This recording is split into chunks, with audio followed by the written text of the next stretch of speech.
Industry, whether you sell face-to-face or over the phone, call 800-500-8320. That's 800-500-8320. Paid for by Power Sales University. Cash flow is king in real estate, but single-family rentals don't have the same return as they used to. Now there's a way to invest in high cash flow real estate without all the hassle that rental property investors face. The RV industry has exploded to $114 billion. With RV rentals up 650%, now is a perfect time to invest. Intelligent investors are moving more money out of single-family homes and into RV parks. How do you get into this cash cow industry? Talk to RVResortsUSA.com. Qualified investors are looking at projected ROIs of 15 to 20% paid quarterly with ownership in the property. It's a real estate investor's dream. Secure your investing success with healthy cash flow and passive income. To learn more, visit RVResortsUSA.com. That's RVResortsUSA.com. Or call 888-978-2267. 888-978-2267. Visit RVResortsUSA.com. That's RVResortsUSA.com. Individual results may vary. Past performance is no guarantee of future results. 1877 Cars for Kids.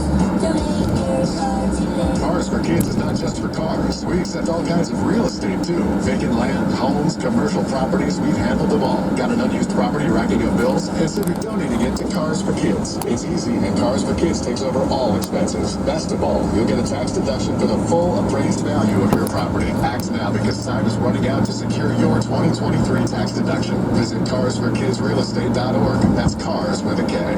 Start Saturday strong. Big news Saturday on Fox.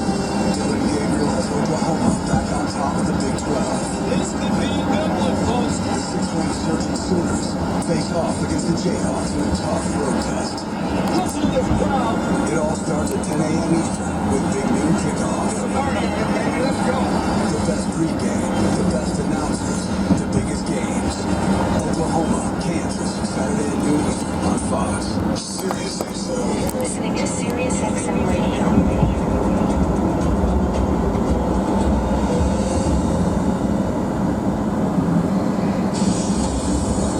You know, one of the things we love about Jamie Dimon is he's seen as a straight shooter, particularly when it comes to his own industry. And let's face it, the Federal Reserve is the bank's own industry. So he's over in Saudi Arabia, and he just gives it to us straight about all of these central banks that control our lives. This is what he says they're going on. Take a listen. I want to point out that central banks 18 months ago were 100% dead wrong. Okay, so maybe there should be humility about financial forecasting. I would be quite cautious about what might happen next year. Dead wrong. I mean, golly, how many times have I said that? Just think about this. I mean, the Federal Reserve in America, they have more PhDs than any other entity out there, like 500 PhDs, and somehow they can never get this right. I want to bring in the Discipline Funds founder and CIO, Colin Roach. And Colin, I mean, what do you make of what Dimon had to say? I mean, and it's hard to argue with it. And the problem with the way that the Fed operates is that they're so data dependent, you know, so they're beholden to Congress. They have to go and testify and justify everything they say, and they have to be able to really back it with evidence. And the problem with that is that sort of approach is inherently rear view mirror looking. So they don't have the luxury that, you know, an asset manager or a lot of us have, where we can be forward looking. We have to, by necessity, make some estimates about what's coming down the pike here. And the Fed can't operate like that. So they use this rear view mirror looking approach, why a lot of the times their perspectives end up lagging. But they say, listen, they've got business contacts. Obviously, if Jay Powell calls anyone in the country, they're picking up the phone, right? Maybe Taylor Swift might put him on hold. But I mean, it's like, what team does he play for? But no, I'm just joking. I'm going down the wrong path here.